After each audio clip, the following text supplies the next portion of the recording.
নমস্কার। সৃষ্টিকর্তা তিনি কি অদ্ভুত ভাবে এই জগৎ সৃষ্টি করেছেন। শুধু জগৎ সৃষ্টির কথাই নয়, জগতে যেসব মহাপুরুষদের সৃষ্টি করেছেন তার জন্য সেই মহানকে আমাদের একটু চিন্তা করতে হয়। তাই একটা সঙ্গীতে আছে, তুমি সুন্দর সুন্দর মধুর মধুর চিরনূতন তুমি হে, তুমি সুন্দর সুন্দর মধুর মধুর চিরনূতন তুমি হে, তুমি বিশ্ব বিনোদন ভকত জীবন সুর নর বন্দন হে,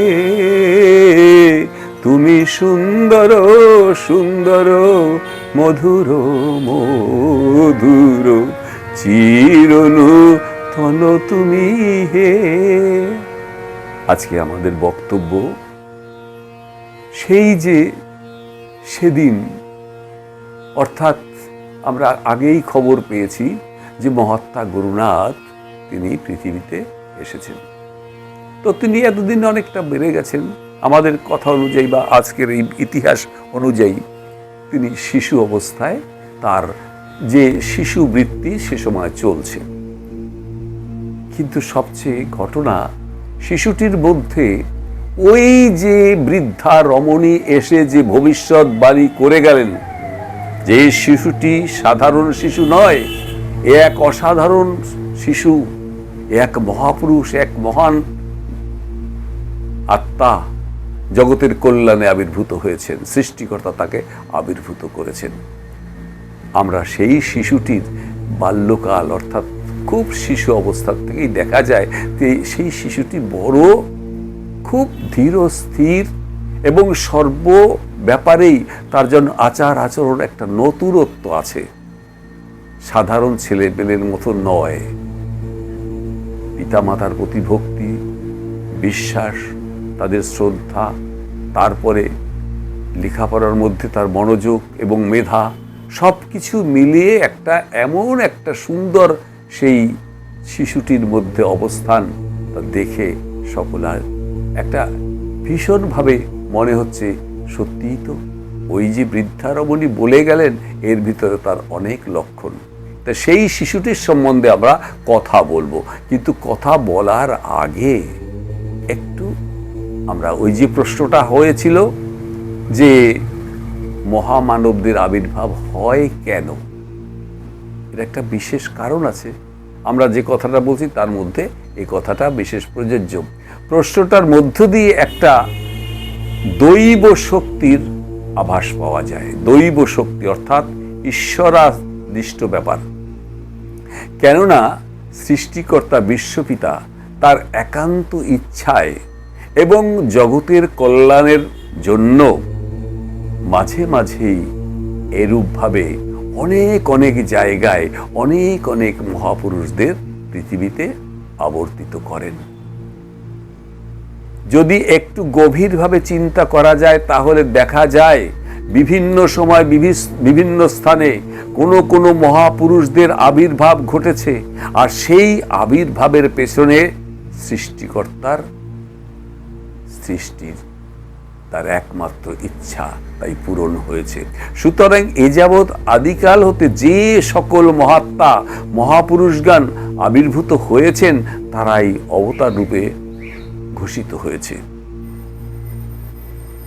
শ্রীরামকৃষ্ণ, শ্রীরামচন্দ্র, শ্রীকৃষ্ণ, বুদ্ধ, মোহাম্মদ, যীশুখ্রিস্ট, আরও কত যে মহাপুরুষগণ এসেছেন তা আমরা কতটাই বা জানি।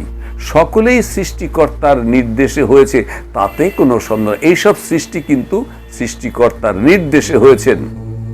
সৃষ্টিকর্তার নির্দেশে হওয়ার মানেই হলো যে আমরা যে সন্তানটির কথা বলছি সেও কিন্তু সেইভাবে শ্রীকৃষ্ণের যখন এই জগতে আবির্ভূত হন, শ্রীকৃষ্ণ অনেকবার এই জগতে এই পৃথিবীতে এসেছেন, কেন বারবার তাকে সৃষ্টিকর্তা পাঠিয়েছেন এই জগতের শান্তি এবং সুখ শান্তি প্রয়োগের জন্য।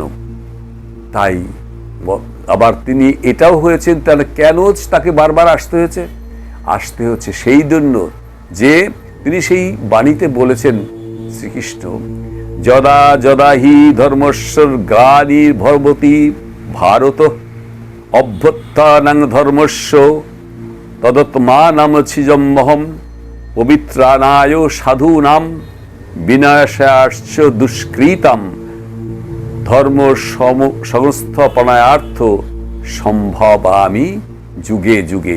অর্থাৎ এইরকম মহাপুরুষদের আসতে হয়, আমি সেই কথাই আমি জানিয়ে দিলাম। অর্থাৎ শ্রীকৃষ্ণ নিজে বললেন যে আমি যখন মানুষ কোনো বিপদে পড়বে, আমার সন্তানগণ কোনো বিপদে পড়বে, আমি সেই সাধুদের বাঁচানোর জন্য ফিরে আসব। এখন শ্রীকৃষ্ণের একটা কথার মধ্যে আমাদের একটু ব্যাপার আছে, সাধুদের অর্থাৎ যদি মানবের কল্যাণের কথা বলতো তাহলে আমরা সমস্ত মানবের কল্যাণ পেতাম, কিন্তু যাই হোক এখানে যেভাবে লেখা হয়েছে তার উত্তরটা এভাবে হয়েছে, তিনি মানবের কল্যাণেই এই পৃথিবীতে এসেছেন, তাতে কোনো সন্দেহ নেই। এই বাণীর দ্বারা কি প্রমাণিত হয়? মহাত্মা শ্রীকৃষ্ণ অর্থাৎ যাকে আমি ভগবান শ্রীকৃষ্ণ বলি, তিনি তখনই আসবেন যখন এই পৃথিবীর মধ্যে অশান্তির সৃষ্টি হবে, সেই অশান্তিকে শান্তিতে পরিণত করার জন্য তার আবির্ভাব ঘটবে। কেন সমাজে যখন মহাত্মাগণ নানা প্রকার সমস্যায় পড়েন, যারা সাধু তারা অনেক সময় অনেক সমস্যায় পড়েন বা তাদের অনেক রকম বিরক্ত করা হয় এবং তাদের অনেক সময় দেখা যায় স্বর্গ থেকে তাদের নামিয়ে দেওয়া, এরকম ঘটনাও ঘটেছে। যাই হোক, সেই সব সমাধানের জন্য এরকম মহাপুরুষদের বারবার আসতে হয়। আর যুগে যুগে আসবেন, এটা তো খুব স্বাভাবিক ব্যাপার। অর্থাৎ সেই সৃষ্টিকর্তা তিনি কিন্তু বারবার যখন যেখানে প্রয়োজন হবে, আজ যদি মনে হয় ভারতের একজন মহান পুরুষকে পাঠাবেন, যদি মনে করেন যে তিনি আমেরিকায় কোনো মহানকে পাঠাবেন কি লন্ডনে পাঠাবেন, যে কোনো দেশে যে কোনো সময় এরকম মহাপুরুষদের তিনি আবর্তিত করেন। এ হলো এই সৃষ্টি কার্যের দ্বারা তিনি আমাদের সামনে মহাত্মা গুরুনাথকে আবির্ভূত করেছেন। ঠিক এই প্রক্রিয়ায় এবার আমরা চলে যাব আমাদের মূল আলোচনায়। এই আমাদের প্রশ্ন যেটা ছিল তার উত্তর হয়ে গেল। শিশু গুরুনাথের কার্যকলাপ আচার আচরণ বড়ই অদ্ভুত। তার চলাফেরা, কথা বলা, পিতা মাতা গুরুদেব গুরুজনদের প্রতি শ্রদ্ধা ভক্তি, প্রতিটি ক্ষেত্রেই যেন অলৌকিকভাবে একটা বিরাট রকমের পরিবর্তন দেখা যায়, যা সাধারণ শিশুদের মধ্যে দেখা যায় না। বড়ই আশ্চর্যের ব্যাপার, গুরুনাথ যতই বাড়ছে তার চরিত্রে নানা প্রকার শুভ লক্ষণ প্রদর্শিত হচ্ছে। বিশেষ করে লেখাপড়ার শৈশব অবস্থায় তার মনোযোগ ও মেধার পরিচয় পাওয়া যায়। যখন ছেলেরা তখন ছোট বয়সে তারা কি খেলাধুলা নিয়ে ব্যস্ত থাকে, কিন্তু গুরুনাথ সে বিষয়ে কিন্তু নীরব, সে শুধু তার যে একান্ত যে কাজ সেইগুলো নিয়েই ব্যস্ত। তারপর আবার দেবদেবীগণের প্রতি ওই শিশুটির খুব অগাধ ভক্তি বিশ্বাস, এবং তাদের প্রতি সেই বিশ্বাসের জন্য এক সময় কি করলেন, ওই গুরুনাথ সেই শিশু অবস্থায় তিনি কোথার থেকে কিভাবে শুনলেন যে মা কালী অত্যন্ত জাগ্রত, তার পূজা অর্চনা শুরু করলেন গোপনে গোপনে। এটা বাবা মাকে না জানিয়ে লুকিয়ে লুকিয়ে এই পূজা অর্চনা এবং আরাধনা তিনি করতে লাগলেন। পিতা রামনাথ, গৌরী দেবী ওনারা কিন্তু যে ব্যাপারটাকে দেখেছেন, শুনেছেন, বুঝেছেন, কিন্তু কখনোই বিরক্ত করেননি ছেলেকে, যা করছে করুক। কিন্তু হঠাৎ গুরুনাথ কি করে যেন সেই সময় তিনি শক্তির আরাধনা থেকে তিনি শক্তির কাছে প্রার্থনা করছেন, তুমি আমাকে শক্তি দাও, আমি সেই পরমাত্মাকে আমি দেখতে চাই যিনি এই বিশ্ব স্রষ্টা বলে যাকে সবাই স্বীকার করে, আমি তার সাথে সাক্ষাৎ করতে চাই, তার আরাধনা করতে চাই। এরকম ব্যাপার তার মধ্যে কেন ঘটল? তখন সেই উপলক্ষে অর্থাৎ শিশুটির মধ্যে যে পরিবর্তন ঘটল, সেই পরিবর্তনের পরিপ্রেক্ষিতে আমাদের একটা পৌরাণিক গানের কথা মনে পড়ে। গানটা হচ্ছে মা আমার সাধনা মিটিল আশা না পড়িল। অর্থাৎ মা কালী দেবীর কাছে সে বলছে, মা আমি কিন্তু অনেক কিছু ভেবেছি, তুমি আমাকে এখন আশীর্বাদ করো, আমি যেন সেই পরম মঙ্গলময় বিশ্বপিতার দ্বারস্থ হতে পারি। তাই গানটি আমরা ব্যবহার করব। সেই গান হচ্ছে মা আমার সাধনা মিটিল আশা না পড়িল। আমি গানটা করি, আমি অত ভালো করতে পারবো না আমি জানি, তবু গানটা করার একটা বিশেষ প্রয়োজন আছে বলেই করছি। তাই পৌরাণিক গান খুব লোকের মুখে সব সময় শোনা যেত, এখনো শোনা যায়, খুব জনপ্রিয় সঙ্গীত। মা আমার সাধনা মিটিল আশা না পুরিল, সকলি ফুরায়ে যায় মা। গুরুনাথ যে কেন তার আশা পূর্ণ হলো না, এই সঙ্গীত তারই উপলক্ষে সঙ্গীতটা আমরা প্রকাশ করছি, আমরা সঙ্গীত পরিবেশন করছি। মা আমার সাধনা মিটিল আশা না পুরিল, সকলি ফুরায়ে যায় মা। আমার সাধনা মিটিল জনমের শোধ ডাকি গো মা তোরে, জনমের শোধ ডাকি গো মা তোরে, কোলে তুলে নিতে আয় মা। আমার সাধনা মিটিল আশা না পুরিল, সকলি ফুরায়ে যায় মা।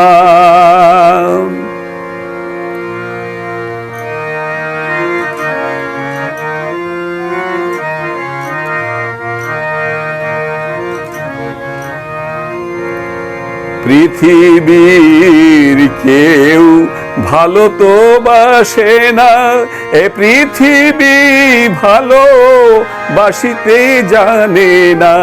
পৃথিবীর কেউ ভালো তো বাসে না, এ পৃথিবী ভালো বাসিতে জানে না। যেথায় আছে শুধু ভালোবাসাবাসি, যেথায় আছে শুধু ভালোবাসাবাসি, সেথা যেতে প্রাণ চায় মা। আমার সাধনা মিটিল আশা না পুরিল, সকলি ফুরায়ে যায় মা।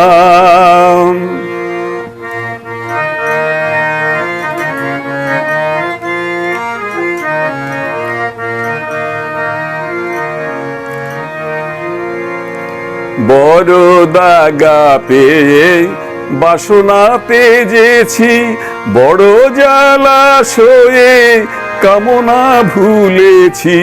বড় দাগা পেয়ে বাসনা তেজেছি, বড় জ্বালাশয়ে কামনা ভুলেছি। অনেক কেঁদেছি কাঁদিতে পারি না, অনেক কেঁদেছি কাঁদিতে পারি না। বুক ফেটে ভেঙে যায় মা। আমার সাধনা মিটিল আশা না পুরিল, সকলি ফুরায়ে যায় মা। জানি না গুরুনাথের ভেতরে এরকম কোনো একটা ব্যাপার ঘটেছিল কিনা, কিন্তু আমাদের মনে হয় তার ভিতরে এরকম একটা যে আমার স্বাদ বেটল না মা তোমার সাধনায়, আমি চাই আরো একটু বড় উঁচু, অর্থাৎ যিনি এই বিশ্ব স্রষ্টা, যিনি সবাইকে সৃষ্টি করেন, সব কিছু সৃষ্টি করেন, সেই স্রষ্টাকে আমি দেখতে চাই। এই হলো তার ইচ্ছা। বক্তব্যটা এখানে শেষ করলাম। আবার প্রশ্ন শেষ হয়ে গেল। এবার আমরা আসল যে ঘটনা তার মধ্যে প্রবেশ করি, অর্থাৎ মহাত্মা গুরুনাথের বাল্যকাল সম্বন্ধে আরো কিছু কথা আমাদের বলতে হবে, সেগুলো আমরা বলি। এক সময় দেখা গেল গুরুনাথ সত্যই মা কালীর আরাধনার পরিবর্তে, যে সঙ্গীতের মধ্যে আমরা প্রকাশ করলাম, জগদীশ্বরের আরাধনায় গভীরভাবে ডুবে গেলেন।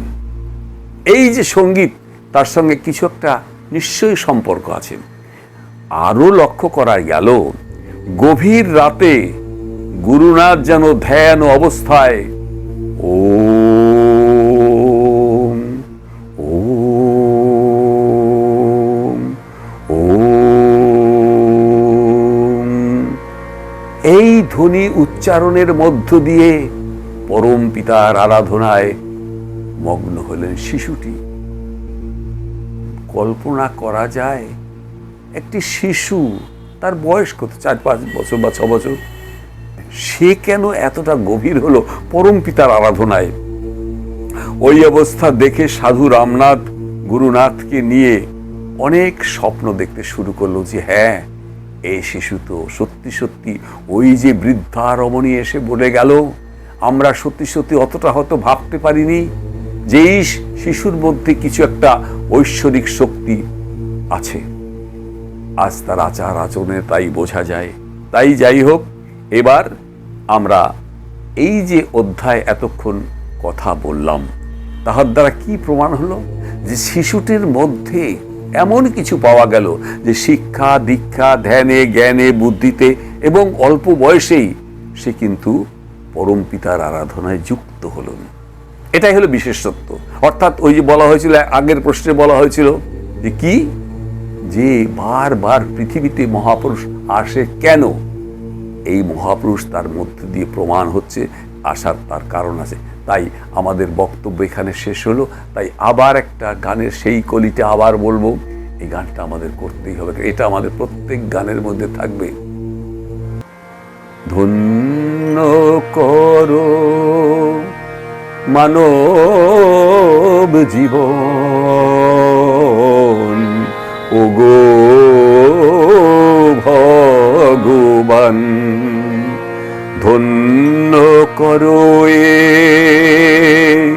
মানব জনম ওগো ভগবান। নমস্কার। আজকের এই যে শিশুর পর্ব, মহাত্মা গুরুনাথের শৈশব পর্বটি শেষ করলাম। এবার পরবর্তী যে আমরা অনুষ্ঠানে যাব, অর্থাৎ পরবর্তী যে পর্ব, সেটা হলো 7ম পর্ব।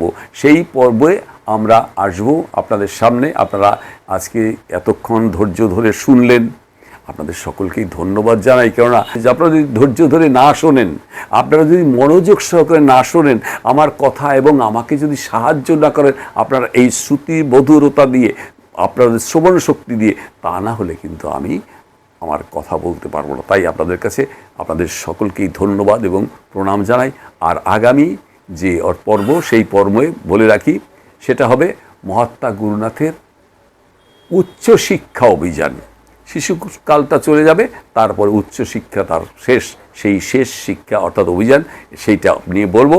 তার আগে সেই পর্বে অর্থাৎ 7ম পর্বে 6ষ্ঠ প্রশ্নের উত্তর থাকবে, যে কোনটা দেবদেবীগণকে তবু দেখা যায় কিন্তু পরমেশ্বরকে দেখা যায় না কেন। প্রশ্নটা হলো এই। যাই হোক, একটা প্রশ্ন বড় কঠিন ব্যাপার। দেবদেবীকে সত্যি সত্যি আমরা দেখতে পাই, তাদের পূজা করি, তাদের ভক্তি করি, বিশ্বাস করি, কিন্তু সৃষ্টিকর্তাকে দেখা যায় না। অথচ সমস্ত বিশ্ব ব্রহ্মাণ্ডের তিনি একমাত্র মালিক। তাহলে তাকে কি করে দেখব? তাকে না দেখলে হয়? যাই হোক, এই প্রশ্ন সত্যি সত্যি একটা বড় প্রশ্ন সবার মনে, আমার মনেও রয়েছে। আমি যে সব কিছু বুঝে গেছি তা না, আমার ভেতর কিন্তু ওই প্রশ্ন রয়েছে। তাহলে আমি আর দেখতে পেতাম যদি, তাহলে কত ভালো হতো। যাই হোক, আপনাদের সঙ্গে আমি একমত। আজকে আমি এখানে রাখি। আপনারা সহযোগিতা করবেন, প্রত্যেক এই পর্বগুলি দেখবেন, এই অনুরোধ রইল। ধন্যবাদ, নমস্কার।